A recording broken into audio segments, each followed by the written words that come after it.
ஏன் சொல்கிறேன்னா, ஒரு மனுஷனுக்கு எவ்வளோ இருந்தாலும் அதை என்னங்க 1000 ரூபாய் சம்பாரிச்சுங்க, 2000 ரூபாய் செலவாச்சுங்க அப்படின்னு அந்த நினைப்பு வந்தாவே அவனுக்கு 50,000 ஒரு நாளைக்கு வந்தோட பத்தாது.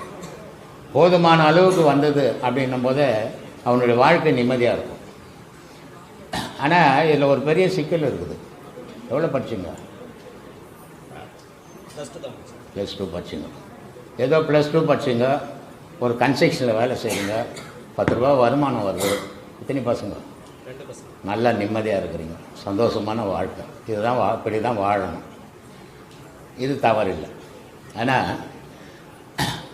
கட்டாயத்தின் பேரில் தாய் தப்பன் ஒரு பிள்ளைக்கு கல்யாணம் பண்ணணும், வேலை வெட்டி இல்லைன்னாலும் பரவாயில்ல, இவனை கல்யாணம் பண்ணிட்டா ஒரு பொறுப்பு வந்துடும், இவன் ஒரு வேலை வெட்டி தேடிப்பான் அப்படின்னு கல்யாணம் பண்ணிவிடுவாங்க. அவனுக்கு வேலை வெட்டியே கிடைக்காது. ஆனால் 2 குழந்தைங்க பிறந்துடும். எப்படி காப்பாற்றுவான் சொல்லுங்கள்? எப்படி காப்பாற்றுவான்?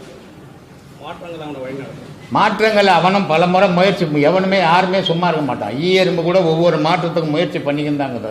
ஆனால் அவன் தேடுறது கிடைக்காத போது துன்பத்துக்கு ஆளாயிடுவான்.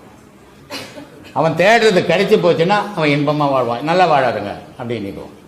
ஆனால் அவன் தேடுறது அவனுக்கு கிடைக்காத போது அவன் துன்பத்துக்கு ஆளாகும், மன சிந்தனை அதிகமாக ஆகிடும். அப்போது அவன் மற்றவங்கலேருந்து வேறுபட்டே வாழ்வான்.